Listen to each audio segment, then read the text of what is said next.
नमस्कार, मी पूर्वी भावे. 0वरच्या सर्व प्रेक्षकांना भाऊबीजेच्या खूप खूप शुभेच्छा. बहीण भावांच्या प्रेमाचा, अतूट बंधनाचा असा हा सण. गिफ्ट, मिठाई यांची रेलचेल. खरं तर राजकारणातही बहीण भावांच्या अशा अनेक जोड्या आहेत आणि त्यातली सर्वाधिक लोकप्रिय असलेली राजकारणी भावंड म्हणजे पंकजा मुंडे आणि धनंजय मुंडे. नात्याने चुलत भावंड असली तरी त्यांचा राजकीय वारसा एकच, भाजपचे स्वर्गीय नेते गोपीनाथ मुंडे यांचा. पंकजांचे वडील आणि धनू भाऊंचे काका दोघांनीही राजकारणाचं गमभन गिरवलं ते गोपीनाथ मुंडेंच्याच तालमीत.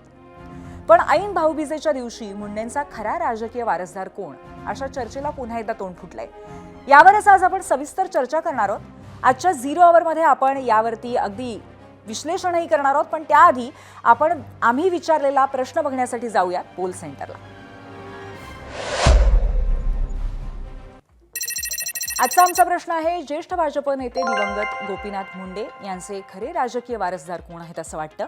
पंकजा मुंडे आणि धनंजय मुंडे असे 2 पर्याय आहेत. अजूनही हा प्रश्न सोशल मीडियावरती लाईव्ह आहे, तेव्हा आपली मतं आपण नोंदवू शकता.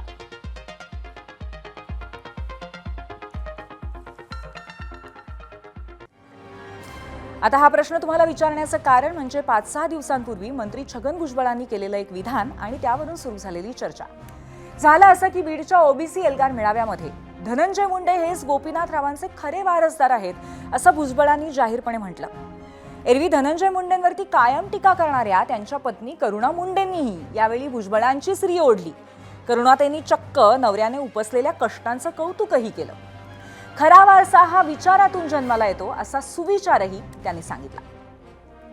आमचा धनंजय त्या दिवशी म्हणाला, त्या काय नाव तटकरणं, मला काहीतरी काम द्या. मला कोणीतरी सांगितलं धनंजय असं म्हणाला. मी धनंजयला म्हणालो, अरे बाकीचं तर काम मी तुला देऊ शकत नाही, पण हे गोरगरीब लाखो लोक आशेनं बघतायत. गोपीनाथराव मुंड्यांचे तुम्ही वारसदार, हे काम तुम्ही घ्या.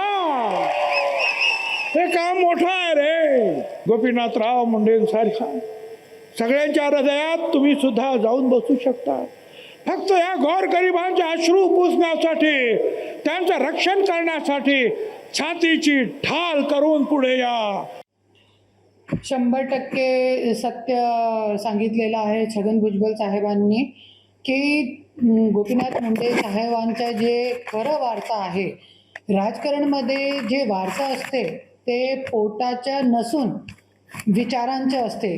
तो धनंजय मुंडेंनी आज ते करून दाखवलेला आहे. जसे मुंडे साहेबांनी तळागळामध्ये जाऊन स्वतःच्या व्यक्तित्व खुद निर्माण केला होता, कोणी पाठीमागे नाही होता, असंच धनंजय मुंडेंनी, मी पण त्यांच्या संघर्षमध्ये सोबत होती. आणि खरंच गोपीनाथ मुंडे साहेबांचा जे वारसा आहे, राजकीय वारसा, मी बोलते की धनंजय मुंडेच आहे आणि मी पण आहे, क्योंकि मी त्यांची सून आहे.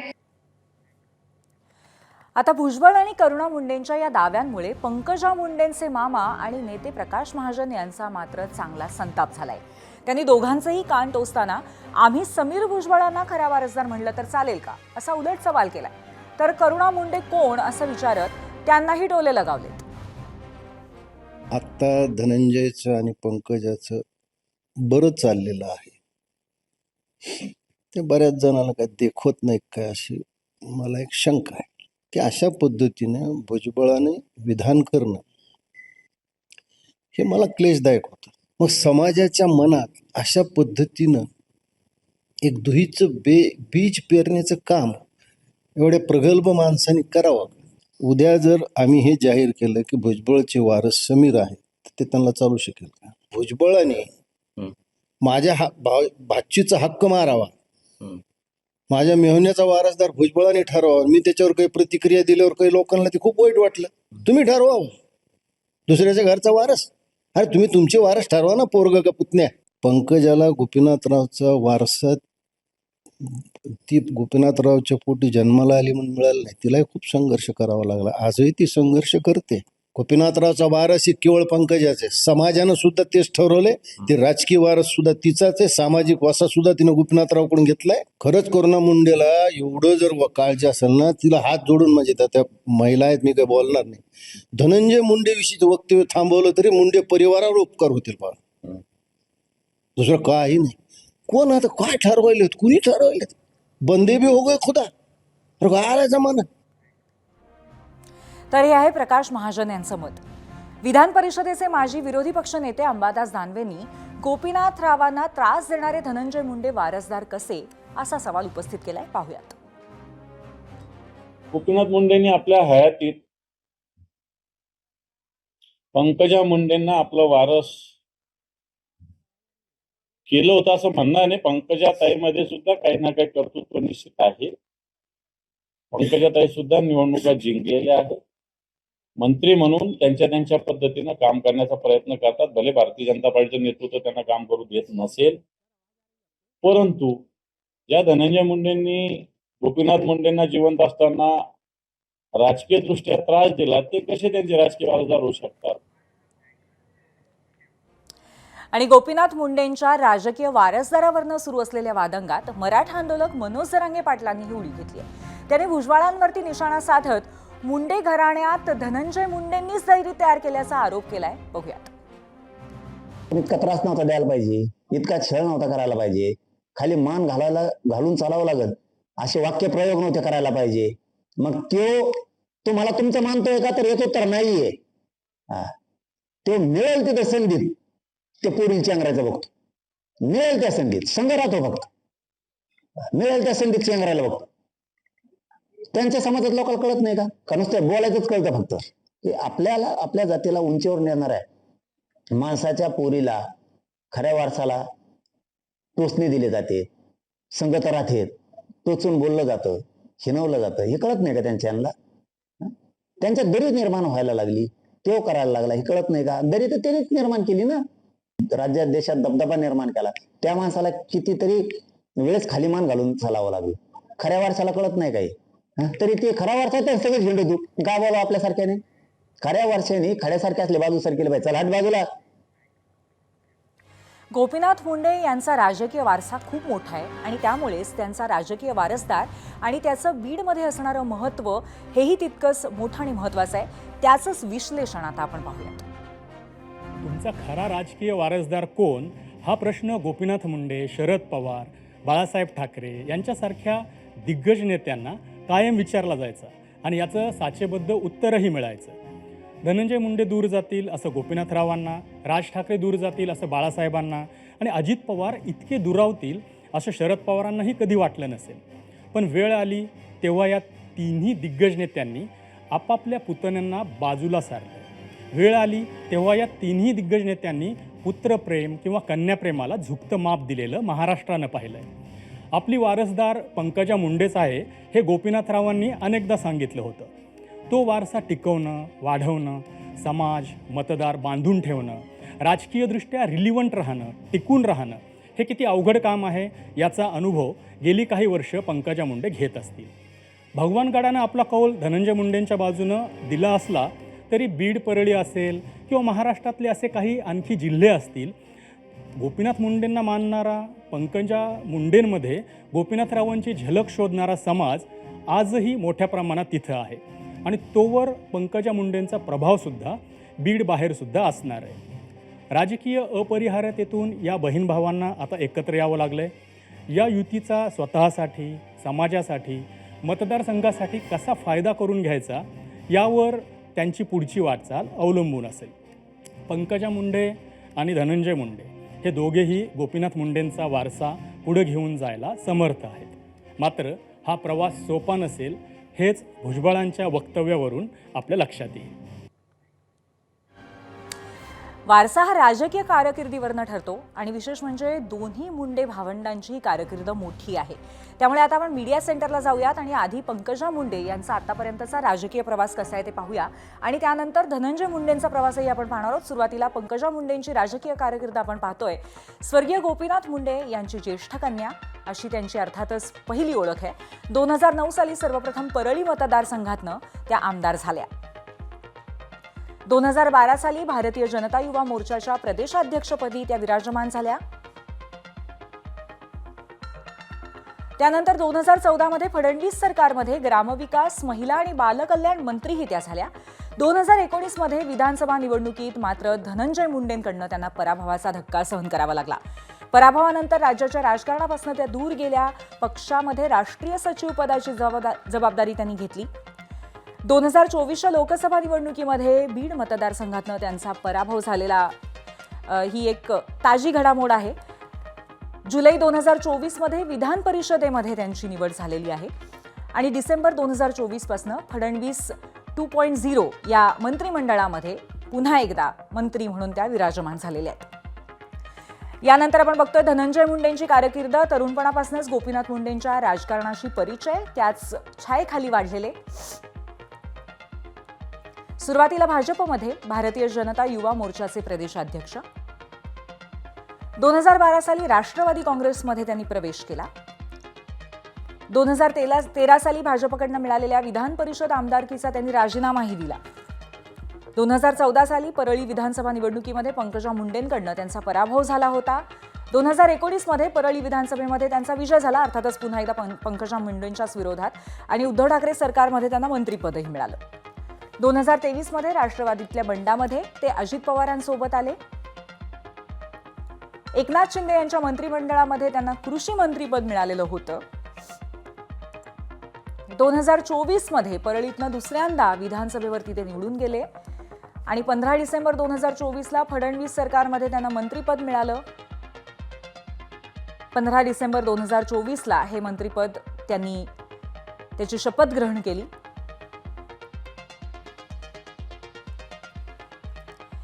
आणि या दोघांचा एकत्रित प्रवास कसा आहे, भाऊबंदकीपासनं भाऊबीजेपर्यंत आपण पाहतोय. सुरुवातीच्या वर्षामध्ये भाजप आणि भाजप युवा मोर्चामध्ये एकत्र काम दोघांनी केलं होतं. त्यानंतर गोपीनाथ मुंडेंच्या अपघाती निधनानंतर राजकीय वारसा या मुद्द्यावरनं वाद तेव्हाही उफाळून आला होता. 2012 मध्ये धनंजय मुंडे भाजपमधनं बाहेर पडले आणि त्यांनी राष्ट्रवादीत प्रवेश केला. 2014 मध्ये पंकजा मुंडेंकडनं परळी मतदारसंघात पराभव. त्यानंतर 2019 मध्ये पराभवाची परतफेड त्यांनी केली. पंकजा मुंडेंच्या विरोधामध्ये विजय मिळाला. 2023 मध्ये अजितदादांच्या बंडानंतर दोघं पुन्हा आता महायुतीमध्ये एकत्र आहेत. म्हणजे एक राजकीय अपरिहार्यता त्यांना एकत्र पुन्हा एकदा घेऊन आलेली आहे. महायुतीमध्ये एकत्र आल्यानंतर अनेकदा एका व्यासपीठावरती ते दिसलेले आहेत. 2024च्या लोकसभा निवडणुकीमध्ये धनंजय मुंडेंकडनं पंकजांचा प्रचारही झालेला होता. धनंजय मुंडेंच्या राजीनाम्यापर्यंत फडणवीस मंत्रिमंडळामध्ये ते एकत्र होते. त्यानंतर अर्थातच धनंजय मुंडेंनी राजीनामा दिला बीडमध्ये झालेल्या सरपंच संतोष देशमुख हत्या प्रकरणाच्या बॅकलॅश नंतर. तर अशा पद्धतीचं अत्यंत रोलर कोस्टर सारखं त्या दोघांचं नातं आहे. पण 0 आवरमध्ये आता आम्ही जो प्रश्न विचारला होता त्या अनुषंगाने प्रतिक्रिया काय आलेल्या आहेत जनसामान्यांच्या त्या पाहूयात. काही वेचक आणि वेधक प्रतिक्रिया मीडिया सेंटरला. आजचा आमचा प्रश्न आहे, ज्येष्ठ भाजप नेते दिवंगत गोपीनाथ मुंडे यांचे खरे राजकीय वारसदार कोण, पंकजा मुंडे का धनंजय मुंडे? यावरती प्रतिक्रिया काय आल्यात आपण पाहतोय. एक्सपोस्टवरनं प्रतिक्रिया आहे तेजस सुरवसे यांची. पंकजाताई मुंडे याच गोपीनाथ मुंडेंच्या खऱ्या वारसदार आहेत. यात इतरांनी शंका घेण्याचं कारण नाही.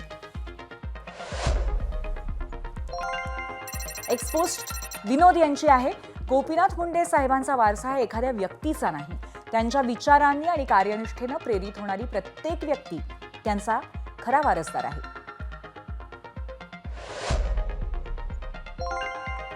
युट्यूबवरची पुढची प्रतिक्रिया आदित्य यांची आहे. मुंडे साहेबांचं कार्य आणि विचार दोघांच्याही रक्तात आहेत, पण जनतेशी जवळीक बघता पंकजा मुंडे खऱ्या अर्थाने राजकीय वारस आहेत.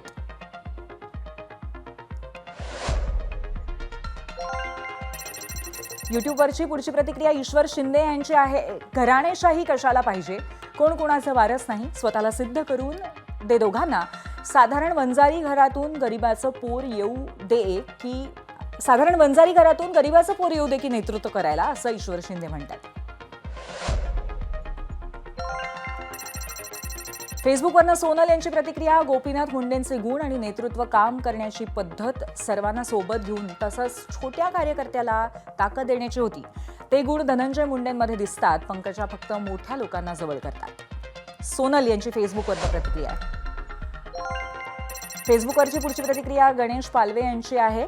आता कुठे भाऊ बहीण एकत्र आले आहेत, लगेच वारसदार कोण याची चर्चा सुरू झाली. प्लीज हे थांबवा.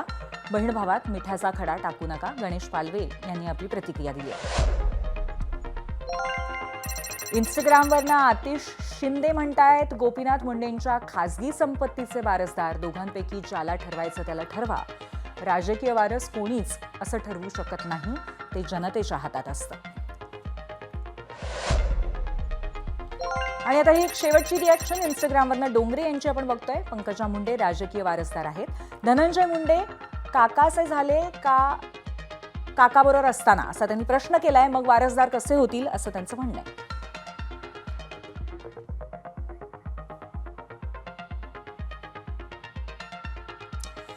तर भाजपचे दिवंगत नेते गोपीनाथ मुंडे यांचे राजकीय वारसदार कोण या विषयावरती चर्चेसाठी 0 अवरमध्ये आज आपल्यासोबत आहेत पंकजा मुंडे यांचे मामा आणि नेते प्रकाश महाजन आणि करुणा मुंडे, हे दोघंही. पण या दोघांशी आपण स्वतंत्रपणे संवाद साधणार आहोत.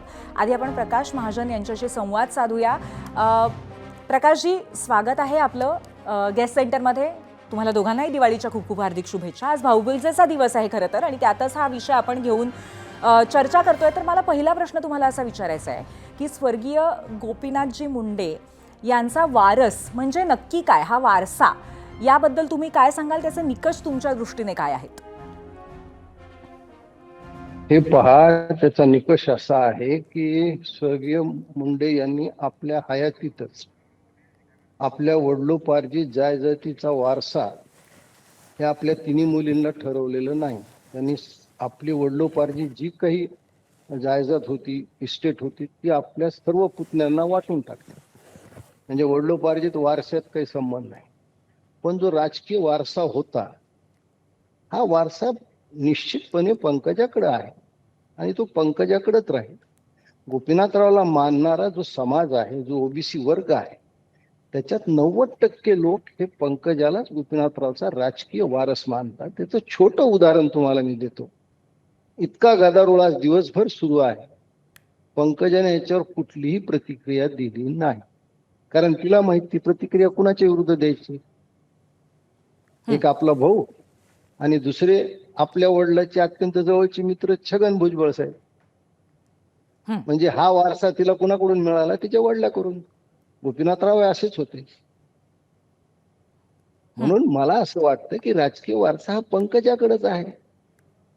पण विनाकारण बीडमध्ये जी सभा झाली, त्या सभेचा या गोष्टीशी काही संबंध नसला पाहिजे.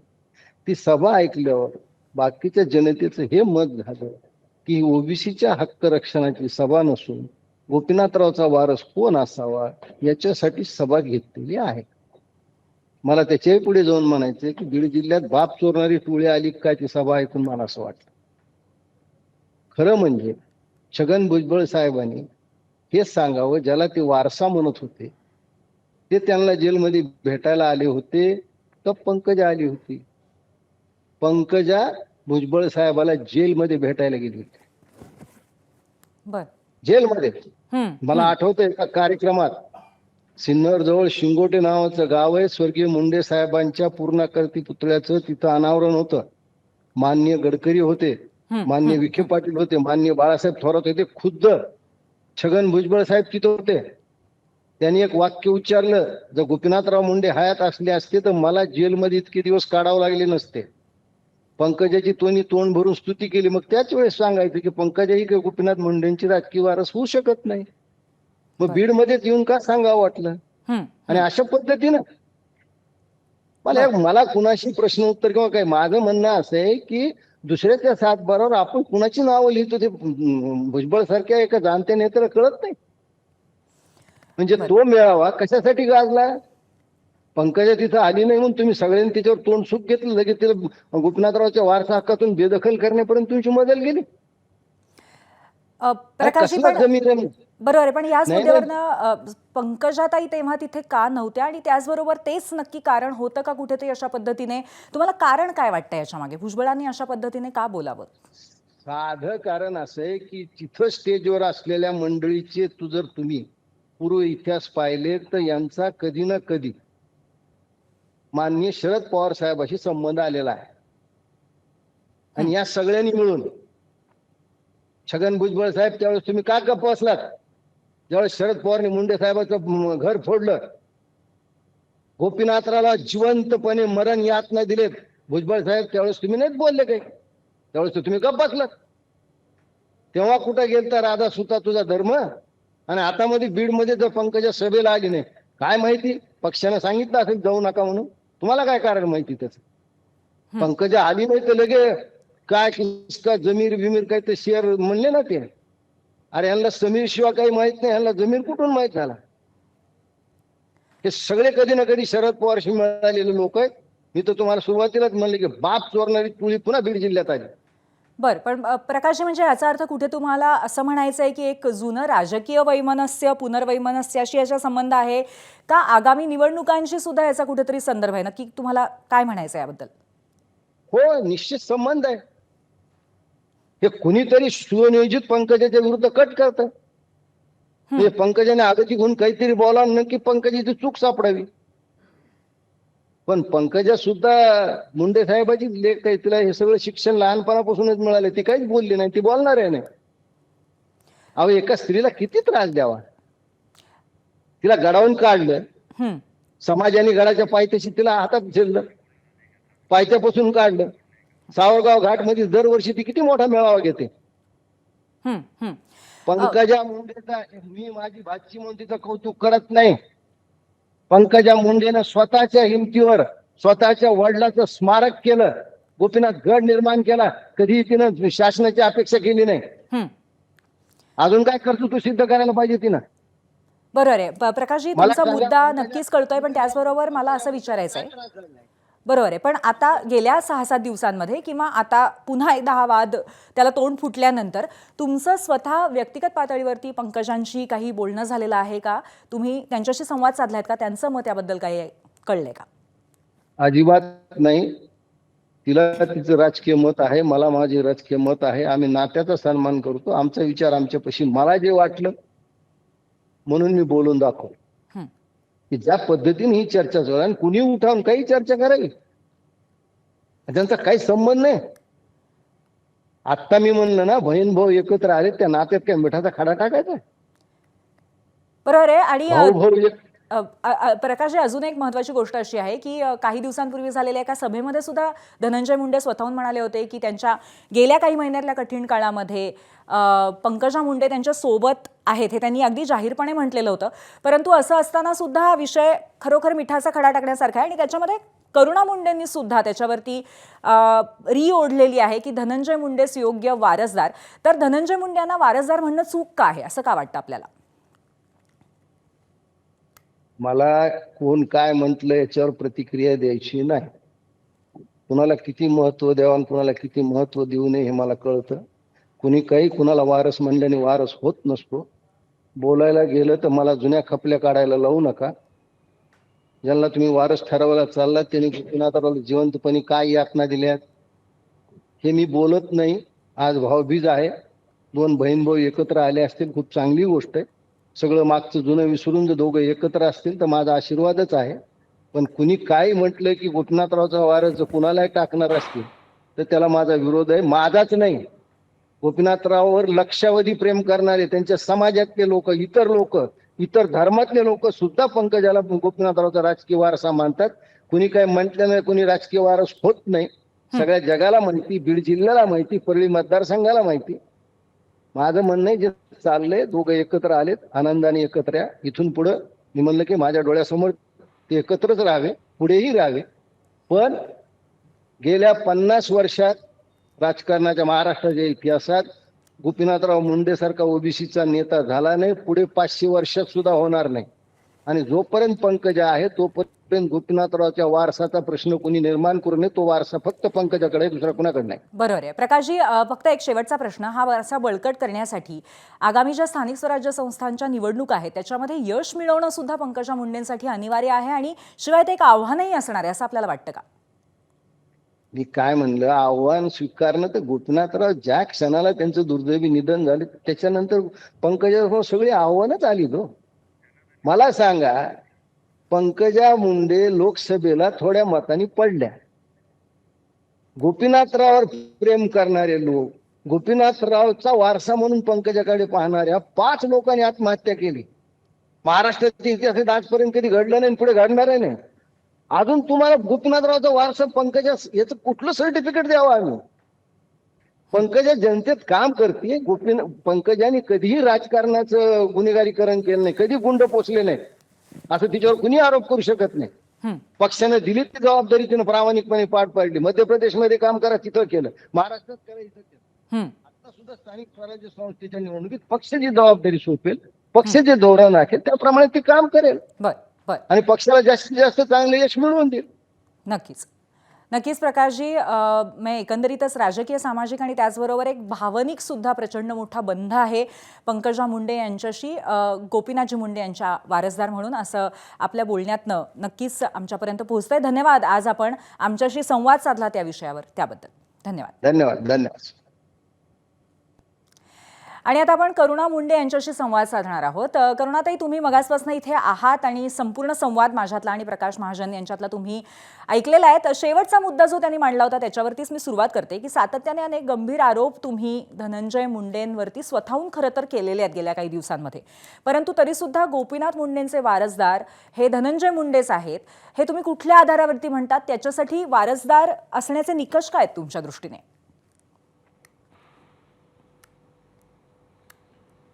जसे की मी बघितलेलं आहे, गेले 96 पासून मी धनंजय मुंडे सोबत आहे आणि 2009 मध्ये ज्या वेळे घरामध्ये वाद झाला आणि दोघे वेगळे झाले, मुंडे साहेबकडून धनंजय मुंडे वेगळा झाला, त्या वेळेपासून मी त्यांच्या संघर्षामध्ये दिवस रात्र त्यांच्या सोबत आहे आणि मी बघितलेलं आहे. आणि जसं की जे माझं म्हणणं आहे, पोटाचा वारसा पंकजाताईच्याही आहे, मला त्याच्यामध्ये काय पडायचं नाही. आणि ते वारसामध्ये घरचे लोक, जे प्रकाश महाजन साहेबांनी सांगितलेलं आहे की घरचे वरिष्ठ लोक तय करतील, ते पोटाचा वारसा असते. पण जे राजकीय वारसा असते ना, ते विचारांचा वारसा असते. विचारांचा वारसा म्हणजे जे समाजासाठी काम करणारे, जसे की त्यांनी सांगितलेला, आता महाजन साहेबांनी सांगितलेलं आहे की ओबीसीचे नेता, तर आज ओबीसीचे पंकजाताई ज्या वेळे मंत्री होत्या त्यावेळे ओबीसीची महिला, जे अंगणवाडी बालवाडीची महिला होती, त्याच्यामध्ये ओबीसीची महिला होती आणि त्यांनी 5 वर्ष खूप अनशन आंदोलन केले, उपोषण केले की आम्हाला निवृत्तीनंतर जे पेन्शन असते ते पेन्शन प्लॅन लागू करून द्या तुम्ही. तो पंकजाताईने 5 वर्ष मंत्री असताना लागू केली नाही. तो पोटाचा वारसा नाही, ते विचारांचा वारसा जरी असता तो झाला असता. जरी त्याच्या जागेवर, पंकजाताईच्या जागेवर जरी मुंडे साहेब असते, तो लगेच त्यांनी हे पेन्शन योजना चालू केली असती, पण पंकजाताईने नाही केली. आणि एक और, जसे की पंकजाताईने त्यांच्या कर्तव्य पार पाडला नाही, त्याचं उदाहरण एक और आहे. जसे त्यांनी उदाहरण दिला, मी उदाहरण देते. वैद्यनाथ कारखाना बंद पाडला, त्याच्यामध्ये समाजांच्या लोकांचं खूप नुकसान झालेलं आहे. मंगेश्वर कारखाना, मुंगी कारखाना सगळीकडे वाटोला झालेला आहे, समाजाचे लोकांचं नुकसान झालेलं आहे याच्यामध्ये. आणि आज धनंजय मुंडे पण, आतापर्यंत धनंजय मुंडे वारसा आहे, पण याच्या पुढे भाऊ बहिणी, फक्त करुणा बहिणी, मी हे वारसा जे पुढे घेऊन जाणार आहे, क्योंकि धनंजय मुंडे पण फेल झालेला आहे. ज्या वेळे समाजाचे लोकांवर वैद्यनाथ कारखाना, मंगेश्वर कारखाना, लोकांचे पैसे बुडाळले गेलेले आहे, लोकांचे पैसे थकलेले आहे 40-40 कोटी. त्याच्यामध्ये धनंजय मुंडे एक शब्द न सांगता पंकजाताईचे सोबत आहे, भाऊ बहीण दोघे सोबत आहे. तो मुंडे साहेबांचा जे विचारांचा वारसा आहे कुठे ना कुठे पाठीमागे राहिलेला आहे. त्याच्यासाठी आज मी बीडमध्ये राहून गेले 3 वर्ष काम करत आहे. मंगेश्वर कारखान्यासाठी आंदोलन केलेलं आहे, वैद्यनाथ कारखान्यासाठी मी करणार आहे 1 महिन्याच्या आतमध्ये. तो हे सगळा जे वारसा आहे. पण करुणाताई, तुमच्या बोलण्यात असं वाटतंय की तुम्हाला कुठेतरी असं वाटत असावं की गोपीनाथजी मुंडे यांच्या नावावरती कुठेतरी बट्टा लावला जातो असं म्हणायचंय तुम्हाला? कुठेतरी नाव खराब केलं जाते त्यांचं असं म्हणायचं? लावलं जात आहे. कोण कारणीभूत आहे याला? हां, नाव खराब केला जात आहे क्योंकि आज 100% आणि हे दोघे भाई बहन कारणीभूत आहे क्योंकि बीड जिल्ह्यामध्ये माझ्यावरती मला 3 वेळे जेलमध्ये टाकलं गेला आणि प्रकाश महाजन साहेबांनी सांगितलं की मी आपले मर्यादा देखू, मर्यादा मी होती, त्याच्यासाठी आज धनंजय मुंडे मंत्री झाला आणि पंकजाताई परत मंत्री झाली. जरी मी मर्यादामध्ये नसती तो आज धनंजय मुंडे जेलमध्ये असता आणि पंकजाताई डिप्रेशनमध्ये गेली असती. क्योंकि पंकजाताई सोबत काय काय घडलेलं आहे पूर्ण महाराष्ट्राने बघितलेलं आहे. BJPने त्यांच्यासोबत काय केलेलं आहे, किती खच्चीकरण केलेलं आहे सगळ्यांनी माहिती आहे. मी पण बघितलेलं आहे. आणखीन खूप काही आहे आतमधलीची गोष्टी जे मी आता मीडियावरती सांगितलेली नाही आहे. सांगितलं पंकजाताईला कोणी आज पार्टीमध्ये असताना कोणी पाठबळ दिला, राष्ट्रवादीच्या धनंजय मुंडे कशा निवडून आला, इथेच आपल्याला कळते ना. तरुणाताई, थोडंसं तुमचं जे बोलणं आहे ते थोडंसं मला गोंधळात पाडणार आहे आम्हाला सगळ्यांनाच. कारण तुम्ही कशा पद्धतीने कष्टाने संघर्ष केलेला आहे धनंजय मुंडेंनी असंही म्हणालेला होतात आजच, आणि त्यामुळे ते वारसदार असल्याचं तुम्ही म्हणाला होतात. पण तुम्ही आता असं म्हणताय की त्यांच्या माध्यमातून कुठेतरी नावही खराब होत आहे आणि तुम्ही स्वतः राजकीय वारसदार असल्याचा उल्लेख करताय. आतापर्यंत धनंजय मुंडे होता, पण आता मी उडी मारली आहे.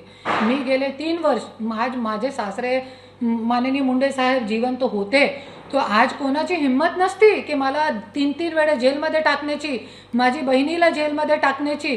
आणि या सगळ्या गोष्टीवरती सगळे लोक गप्प होते. पूर्ण महाराष्ट्रातले मोठे मोठे नेते, सगळी पार्टी, सगळे गप्प होते. आणि भारतामध्ये पहिली बार ऐसा इतिहास घडलेला आहे. आणि या गोष्टीवरती मी आज वैद्यनाथ कारखाना आहे, पंगेश्वर कारखाना आहे, कुठे मिळत आहे लोकांना न्याय? बीड जिल्ह्यामध्ये न्याय कुठे आहे? कुठे आहे मला दाखवा. आणि जरी दाखवून दिला तुम्ही बोलते ज्यांना तुम्ही ठरेल त्यांना आपण करू, पण आज मी आहे तो आज आता भावना बहिणी फक्त करुणा बहिणी, माझ्या एकच म्हणणं आहे. धन्यवाद करुणाताई, तुम्ही आज या मुद्द्यावरती आपलं मत मांडलं त्याबद्दल, आणि पुन्हा एकदा आज 0 आवरवरती येऊन आपलं मत मांडण्याबद्दल खूप खूप धन्यवाद. धन्यवाद.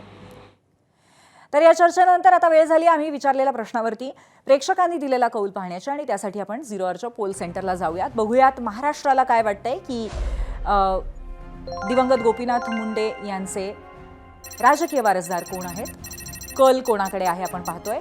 24,000 मतं आलेली आहेत आणि त्याच्यामध्ये 78% लोकांना असं वाटतं की पंकजा मुंडे याच गोपीनाथजी मुंडे यांच्या वारसदार आहेत, आणि धनंजय मुंडे यांच्यासाठी 22% मतं आलेली आहेत.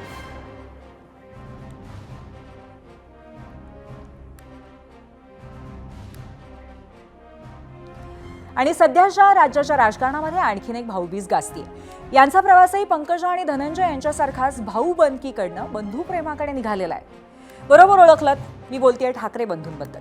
उद्धव ठाकरे आणि राज ठाकरे यांच्या मनोमिलनाचा बार सध्या उडालेला आहे, आणि त्यामध्ये भाऊबीज म्हणजे भावंडांवरती हक्क गाजवण्याचा दिवस.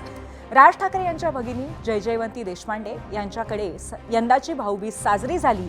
दुपारी उद्धव आणि राज सहकुटुंब जयजयवंती यांच्या दादरमधल्या घरी पोहोचले. मग ओवाळणी, सहभोजन अगदी यथासांग पार पडलं.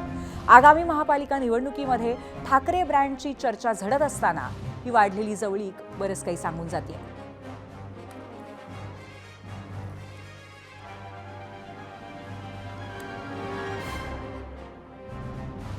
खरं तर गेल्या 3.5 महिन्यांपासून ठाकरे बंधू सातत्याने भेटतायत हे आपण पाहतोय.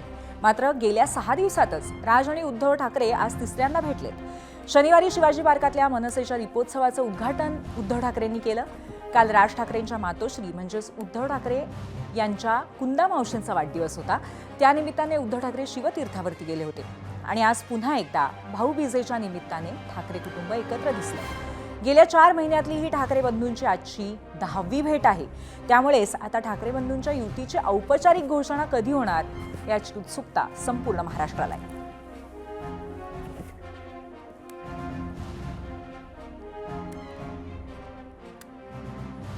दिवाळीच्या भेटींआधी ठाकरे बंधूंमध्ये कुठे कुठे आणि किती वेळा भेट झाली यावर पुन्हा एकदा नजर टाकूयात. मीडिया सेंटरला जाऊयात.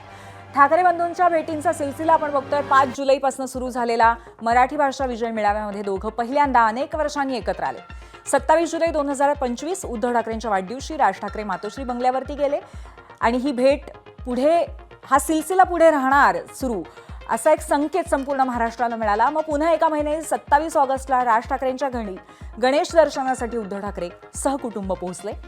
10 सप्टेंबरला उद्धव ठाकरे राज ठाकरेंच्या शिवतीर्थ निवासस्थानी गेले.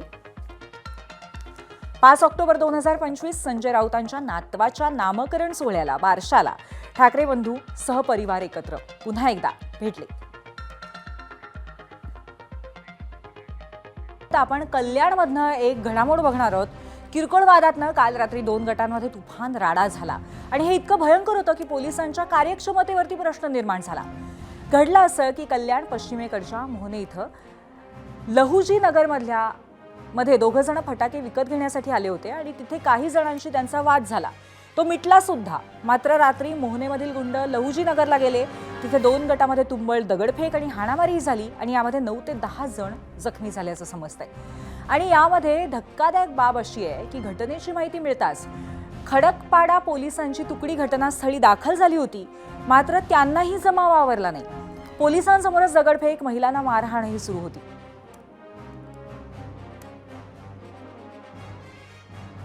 गावाले सगळे ते पोरं सगळे गावालेच होते, मोहण्यात राहणारेच आहेत ते पण. आणि ते सगळे घरं वगैरे फोडायला लागलोत. बाहेर आलोत, आम्ही विचारलं काय झालंय, घरं का फोडायला लागलात. आमच्या पण घरावर दगड वगैरे फोडले. आमची खिडकी फुटली आहे, खिडकी फुटून घराच्या आतमध्ये दगड आली आहेत, भांडे फोडले, TV फोडलाय. आणि महिला आल्या माझा आवाज ऐकून महिला आल्या आणि तिथं 1-2 पुरुष पण होते, तेही आले. तर त्यांनाही मारहाण केली. कोणाच्या पाठीवर मारलंय, कोणाचं डोकं फोडलंय, माझ्याही डोक्यात रॉड घातलंय. आणि हे सगळं बघितल्यावरती हा महाराष्ट्र आहे की बिहार आहे असा प्रश्न आम्हा अनेकांना पडला. म्हणूनच आम्ही 0 आवरमध्ये आज प्रश्न विचारला होता आणि या विचारलेल्या प्रश्नावरती तुम्हालाही व्यक्त होता येईल. प्रश्न पाहूयात. 0 आवरचा आजचा दुसरा प्रश्न. कल्याणमध्ये पोलिसांदेखत 2 गटात राडा, दगडफेक आणि महिलांना मारहाण. गुंडांना पोलिसांचा धाकच उरला नाही असं वाटतं का? होय आणि नाही असे 2 पर्याय.